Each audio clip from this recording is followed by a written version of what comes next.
तो दोस्तों चाइना के साथ बढ़ते हुए टेंशन के दरमियान भारत को कई तरीके के हथियारों का आवश्यकता है। भारत के ऐसे हथियारों की आवश्यकताओं को पूरा करने के लिए जहां पे कई तरीके के डील को संपूर्ण किया जा चुका है, तो वहीं पे कई सारे ऐसे डील है जिसे लेके उपेक्षा किया जा रहा है। ऐसे ही कुछ डीलों में इंडिया के S-400 के खरीदारी से शुरू करके भविष्य में खरीदे जाने वाले MMRCA के टेंडर तक शामिल है। तो दोस्तों MMRCA में जहाँ पे अमेरिका के तरफ से भारत को करीबन अपने 3 एयरक्राफ्टों का ऑफर किया गया है, तो वहीं पे अमेरिका भारत के द्वारा S-400 खरीदने को लेके भी अपनी नाराजगी जता चुका है। ऐसे में अब बड़ा सवाल ये है कि क्या अमेरिका MMRCA टेंडर को हासिल करने के लिए और भारत को S-400 से दूर रखने के लिए अब $18 बिलियन के ये जो मेगा कॉन्ट्रैक्ट है, इसमें F-35 जैसे फाइटर एयरक्राफ्ट को भी ऑफर के तहत पेश करेगा। और दोस्तों इसके साथ साथ सवाल ये भी है कि क्या भारत F-35 जैसे एयरक्राफ्टों को एक्सेप्ट करने के लिए तैयार है, और अगर भारत तैयार होता है तो क्या इसके बदले S-400 को डंप किया जा सकता है। तो डिटेल में जानने के लिए वीडियो के आखिर तक बने रहिए और चैनल को सब्सक्राइब और वीडियो को लाइक जरूर कीजिए। तो दोस्तों अप्रैल 2019 में इंडियन एयरफोर्स की तरफ से 114 फाइटर एयरक्राफ्टों को खरीदने के लिए एक टेंडर जारी किया गया। इस टेंडर को अब तक के सबसे बड़े डिफेंस डीलों में से एक माना जा रहा है, जिसका लागत करीब करीब $18 बिलियन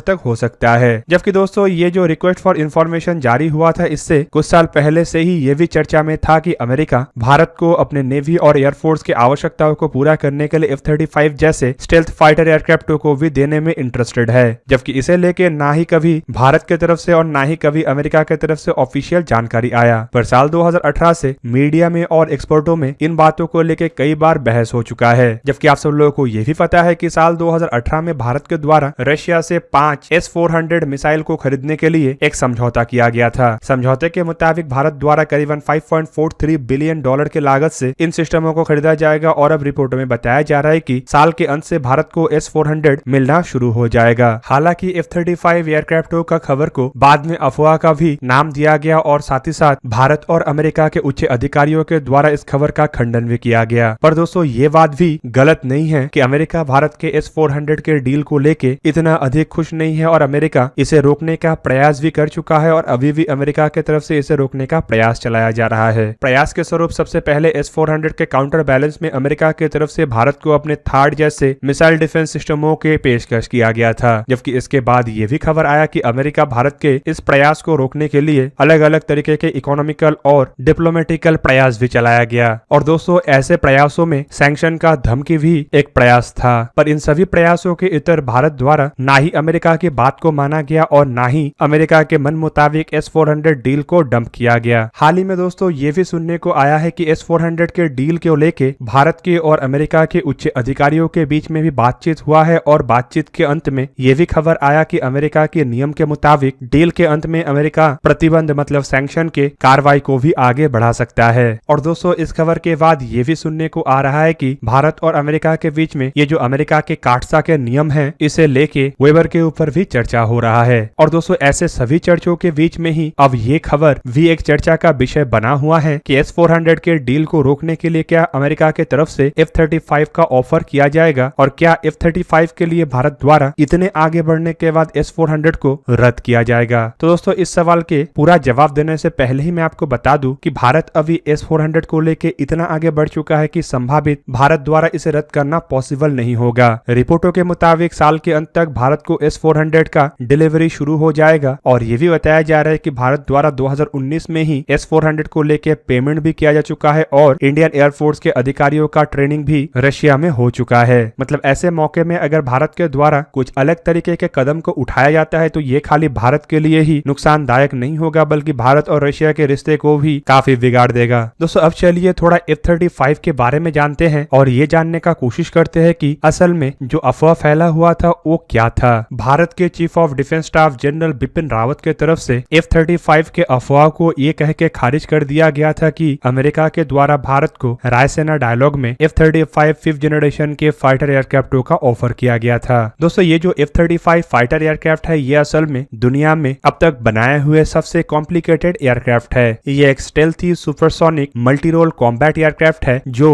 एयर सुपीरियोरिटी और स्ट्राइक दोनों तरह के मिशनों को अंजाम दे सकते हैं। इन एयरक्राफ्टों को अमेरिकी एरोस्पेस जायंट लॉकहीड मार्टिन के तरफ से यूएस एयरफोर्स, यूएस नेवी और यूएस मरीन कोर के लिए निर्माण किया गया था। इवन इस एयरक्राफ्ट के प्रोजेक्ट को जॉइंट स्टार्क फाइटर एयरक्राफ्ट के प्रोजेक्ट भी कहा जाता है, जिसमें अमेरिका के अलावा नेटो नेटो के कई और देश डेवलपमेंट पार्टनर के रूप में शामिल है। दोस्तों एयरक्राफ्टों के नामकरण साल 2006 में हुआ। उस समय ये जॉइंट स्टार्क फाइटर को F-35 लाइटनिंग 2 का नाम दिया गया। और आपके जानकारी के लिए बता दूं कि इन एयरक्राफ्टों के टोटल 3 वेरिएंट है, जिनमें F-35A जो कि एक कन्वेंशनल टेक ऑफ और लैंडिंग एयरक्राफ्ट है, F-35B जो कि एक शॉर्ट टेक ऑफ और वर्टिकल लैंडिंग एयरक्राफ्ट है, और F-35C जो कि एक कैरियर बेस्ड वर्जन है। और इन सभी एयरक्राफ्टों में करीबन 70 से 90% इक्विपमेंट समान है। और दोस्तों ये जो एयरक्राफ्ट है ये फिलहाल दुनिया के सबसे चहीदा एयरक्राफ्ट बना हुआ है और करीब करीब 13 देशों के द्वारा इन एयरक्राफ्टों को इस्तेमाल किया जा रहा है, जिनमें अमेरिका भी शामिल है। और कई सारे देश अभी भी इन एयरक्राफ्टों का एक्सपेक्टेशन कर रहा है कि उन्हें जल्द ही एयरक्राफ्टों का डिलीवरी किया जाए, और कई सारे देश अभी भी इन एयरक्राफ्टों को खरीदने में दिलचस्पी जता रहा है। दोस्तों अगर F-35 एयरक्राफ्टों को देखा जाए तो इसे निर्माण करने में अमेरिका के साथ कई सारे देशों के द्वारा भूमिका निभाया गया, जिनमें टायर 1 के पार्टनर के रूप में यूनाइटेड किंगडम था, जबकि टायर 2 पार्टनर के रूप में इटली और नेदरलैंड था, जबकि टायर 3 के पार्टनर के रूप में अमेरिका के द्वारा ऑस्ट्रेलिया, कनाडा, डेनमार्क और नॉर्वे को रखा गया था। इसके अलावा इस प्रोजेक्ट में सिंगापुर और इजराइल जैसे देश सिक्योरिटी कोऑपरेटिव पार्टनर के रूप में था,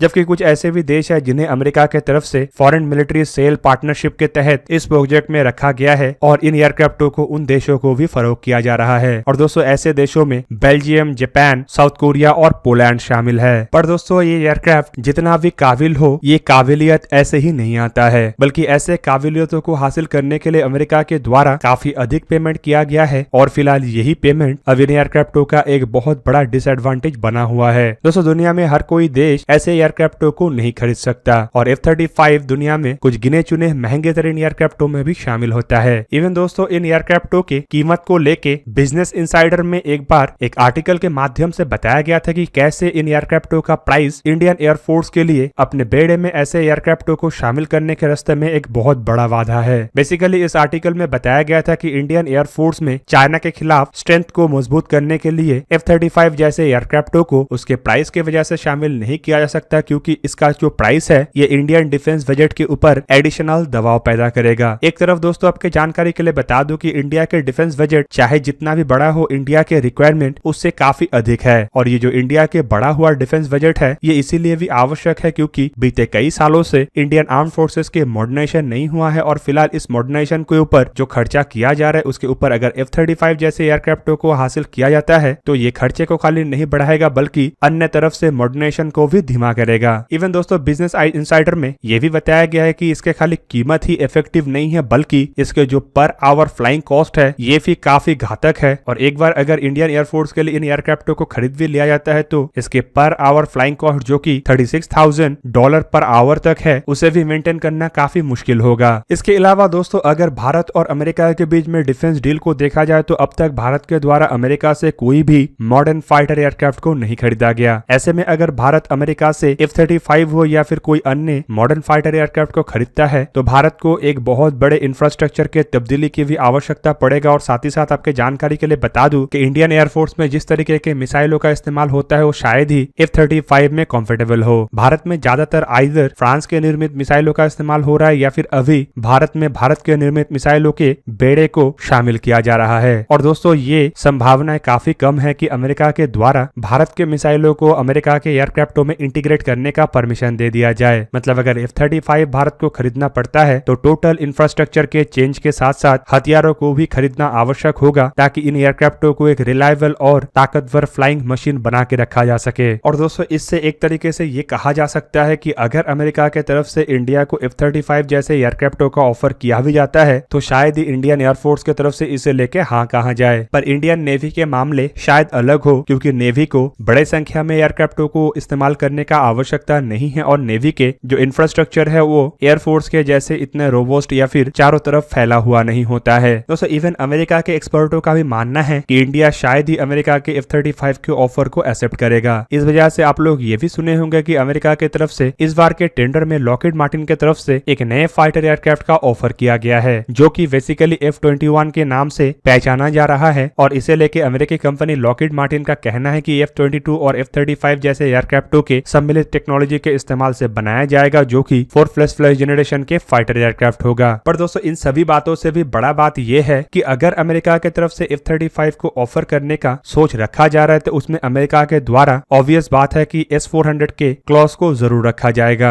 मतलब अमेरिका ऐसे ही F-35 का ऑफर नहीं करेगा, बल्कि इसमें शर्त के रूप में ये रखा जा सकता है कि भारत द्वारा S-400 को डंप कर दिया जाए, मतलब S-400 के डिलीवरी को एक्सेप्ट ना किया जाए और अमेरिका के लाइन पे चला जाए। और ये भी दोस्तों भारत के लिए फिलहाल तो पॉसिबल नहीं है। एक तरीके से दोस्तों अगर देखा जाए तो अब तक भारत के सबसे रिलायबल या फिर कहे तो सबसे बड़े हथियारों के सप्लायर रशिया ही रहा। और अगर रशिया के साथ भारत के डील को साइन ना किया जाता तो शायद कंडीशन ही अलग होता, लेकिन डील साइन करने के बाद पेमेंट और ट्रेनिंग हासिल करने के साथ साथ S-400 के डिलीवरी के समय आने पे अगर भारत द्वारा इसे रद्द किया जाता है तो ये भारत और रशिया के डिप्लोमेटिक रिश्ते को खाली खराब नहीं करेगा बल्कि बद से बदतर कर सकता है। ऐसे में रशिया S-400 जैसे मिसाइलों को लेके पाकिस्तान जैसे देश के साथ भी आगे बढ़ सकता है और साथ ही साथ जो डिप्लोमेटिक समर्थन भारत को रशिया से मिलता है वो आने वाले समय में पाकिस्तान के तरफ झुक सकता है। कुल मिला के दोस्तों एटलीस्ट ये साफ साफ कहा जा सकता है कि अगर अमेरिका के तरफ से S-400 के डंप करने के कंडीशन के रूप में भारत को F-35 के ऑफर किया जाता है तो ये भारत के द्वारा कभी भी एक्सेप्ट नहीं किया जाएगा। इवन अगर अमेरिका के तरफ से S-400 के शर्त को ना भी रखा जाए और डायरेक्टली बिना किसी शर्त F-35 का ऑफर किया जाता है तब भी इसे भारत के वायुसेना में शामिल करने का जो संभावनाएं हैं वो लगभग ना के बराबर है। तो दोस्तों ये था आज का वीडियो। अगर आपको वीडियो अच्छा लगा तो इसे लाइक कीजिए और मेरे चैनल को सब्सक्राइब कीजिए और साथ में बना हुआ बेल आइकन को भी प्रेस कर दीजिए ताकि आप मेरा वीडियो देख पाए सबसे पहले। जय हिंद।